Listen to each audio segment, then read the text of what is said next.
오늘의 슈퍼띵크, 이제 개봉까지 단 이틀. 슈퍼맨의 개봉이 코앞으로 다가왔습니다. 아, 시간 겁나 빠르네. 오늘은 슈퍼맨을 보기 전 알아야 할 모든 떡밥. 슈퍼맨 그 헨리 카빌 아니었어? 얘는 왜 또 빤스만 입고 있고, 얜 또 뭔데? 가 궁금하신 모든 분들을 위해 싹 다 정리해볼게요. No matter what you do to me, Luther. Good luck with that. 자, 먼저 이번 작품은 DC의 리부트 이후 제작된 첫 번째 영화로 우리가 오랜 시간 마블을 통해 보았던 가오갤 시리즈. 이 영화의 감독인 제임스 건이 연출을 맡았는데 오랜 시간 마블에서 연출력을 인정받은 스건이 형. 이 형은 22년 DC의 수장으로서 공식 영입되었고 이후 모든 작품들을 아예 새롭게 초기화. Hey everybody, I'm James Gunn. I'm the co-CEO of DC Studios. So as many of you know, DC has been disconnected in film and television for a long time. And it's one of, our jobs, mine and Peter's, is to come in and make sure the DCU is connected in film, television, gaming, and animation. 리부트 버튼을 누르게 됩니다. 네, 지금까지 DC엔 많은 우여곡절이 있었고 더 이상 예전만큼의 흥행을 달성할 수 없었기에 창작과 비즈니스 부문을 아예 싹 갈아엎어버리고 이 수장 자리에 스건이 형을 모시게 된 거죠. 이로 인해 일부 캐릭터와 설정을 제외하고 지금까지 우리가 보았던 모든 작품들을 싹 다 리부트한 거. 이후 애니메이션을 포함해 드라마, 영화들을 모두 한 세계관 안에 묶어 이제 약 20개 가까운 프로젝트들을 준비 중이고 이번 슈퍼맨이 그 첫 타석에 들어서는 거. 네, 앞서 슈퍼맨을 연기했던 헨리 카빌은 꽤 오랜 공백 이후에 다시 복귀했지만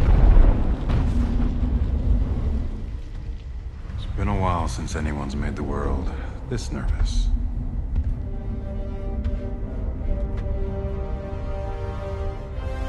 Black Adam.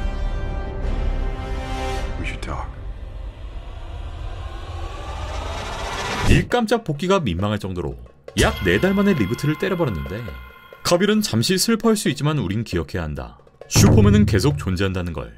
이러며 팬들에게 감사 인사를 건넸고 뭐 나중에 평행세계의 슈퍼맨으로나 볼 수 있겠죠. 그렇게 새롭게 시작된 슈퍼맨의 이야기. 사실 지금까지의 슈퍼맨 영화만 해도 총 11편, 1948년 시리즈를 시작으로 크리스토퍼 리브 주연의 4편, 브랜든 라우스 주연의 슈퍼맨 리턴즈, 헨리 카빌의 맨 오브 스틸까지 앞에서 슈퍼맨의 기원을 보여주고 리부트, 또 보여주고 또 부트. 이 클라크 켄트의 서사 자체는 바뀐 게 없기 때문에 우린 이번에도 똑같은 그림을 볼 수밖에 없는 거. 하지만 각본의 중요성을 무엇보다 중요하게 생각하는 스건이 형 때문에 이번 영화엔 좀 더 색다른 플롯과 연출을 보여주지 않을까 싶고, 단순히 슈퍼맨은 정의롭다, 언제나 위기에서 사람들을 구해준다 라는 도식적인 틀에서 벗어나 인간사회 속에서의 정체성 혼란, 초인의 도덕적인 딜레마, 이 과정에서 그가 고뇌하는 과정들을 제임스 건만의 기법으로 풀어내지 않을까 싶고, 사실 DC의 근본 캐릭터 자체가 슈퍼맨이고 DC 유니버스의 중심축이기 때문에 또 슈퍼맨이야? 라는 관객들의 피로감을 씻어낼 방법은 우리가 알던 슈퍼맨을 완전히 낯설게 또 설득력 있게 그려내는 방법이겠죠. 이번 영화는 원작의 서사를 그대로 따르는 만큼 우리에게 익숙한 캐릭터가 그대로 등장하는데, 먼저 슈퍼맨의 가장 큰 숙적인 렉스 루터. 원작에서 루터는 굉장히 입체적이고 엄청나게 높은 비중을 가지고 있지만 지금까지 실사화에선 그 매력을 보여주지 못했는데 Cannot be wrong. And he's coming.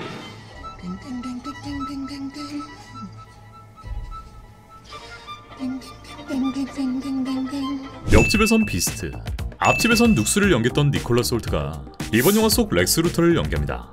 니콜러스는 사실 과거 배트맨, 슈퍼맨의 오디션에 모두 지원했지만 이 오디션에 모두 떨어져 버렸고 결국 이 렉스 루터가 된 케이스인데, Because your imagination doesn't know.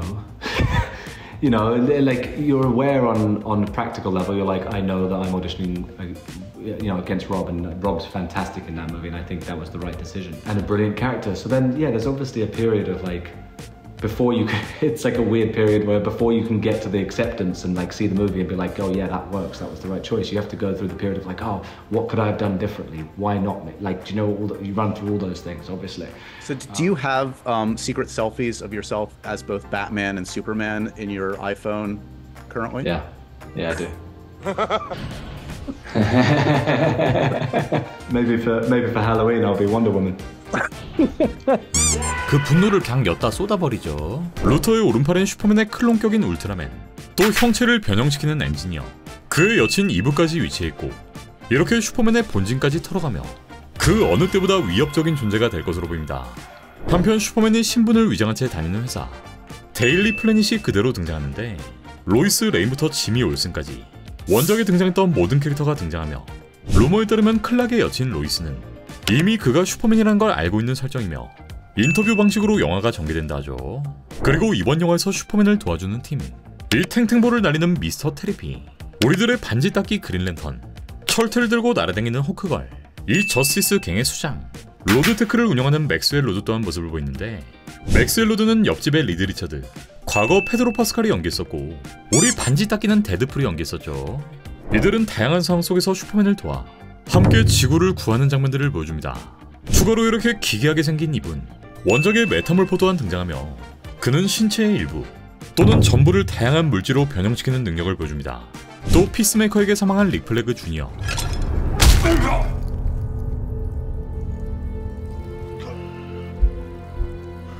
Peacemaker. What a joke.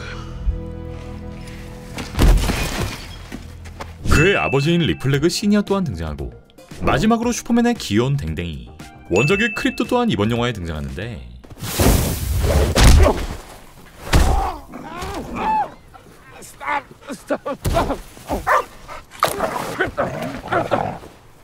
원작에서 크립토는 이 태양 에너지로 초능력을 얻었고 슈퍼맨처럼 강한 파워, 비행,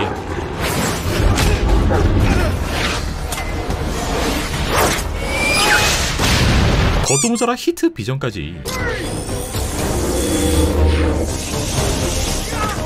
다양한 작품에서 큰 활약을 보였던 반려견입니다. 현재까지 공개된 루머에 따르면 이번 영화 속 크리토는 슈퍼맨의 반려견이 아닌 사촌인 슈퍼걸의 반려견이고 슈퍼맨이 현재 크리토를 임시 보호 중이라는 것인데, 만약 이렇게 되면 이번 영화의 후반엔 사촌 슈퍼걸이 크리토를 데려가며 다음 영화인 슈퍼걸로 이어지지 않을까 싶고요. 제임스 건 감독은 지난 인터뷰를 통해 옆집 마블에 대한 뼈있는 말을 던지기도 하는데, 현재의 영화 산업이 죽어가는 건 완성된 각본 없이 영화를 만들기 때문이다. 마블은 컨텐츠 증가로 무너졌고 그건 공정하지 않았다. 그래서 우린 최고의 퀄리티라 생각하는 작품만 공개할 거다. 물론 어떤 건 잘 될 거고 어떤 건 그렇지 않을 수도 있지만 평균적으로 가능한 높은 퀄리티를 유지하려 한다. 내가 개인적으로 만족하지 않은 각본으론 아무것도 제작에 들어가지 않을 것이다. 네, 이번 영화의 퀄리티에 큰 자신감을 가지고 있고 앞으로의 DC엔 꼭 필요한 작품, 높은 퀄리티의 각본만 컨펌할 거란 얘기인데, 이는 DC의 리부트 전략을 넘어 스건이 형이 히어로 장르 전체를 어떻게 바라보고 있는지를 나타내며 각본이 곧 영화의 심장이다 라고 여러 인터뷰에서 거듭 강조해왔기에 과연 이번 영화가 어떤 퀄리티를 보여줄지 그 시험대에 오르는 첫 영화라 볼 수 있겠습니다. 이번 영화의 제작비는 2억 2,500만 달러, 이는 지난 맨 오브 스틸과 동일한 금액으로 지난 배대슈, 저스티스 리그와도 비슷한 수준이며 옆집 더 마블스보다 조금 낮고 노이온보다는 조금 높은 수준이죠. 새로운 DC 유니버스의 가장 중요한 작품인 만큼 DC는 이번 영화에 정말 사활을 걸고 있는데, 과연 이번 영화는 DC 유니버스의 미래, 그 성공을 잇는 첫 단추가 될 수 있을 것인지. 슈퍼맨은 7월 9일 개봉합니다. Good luck with that.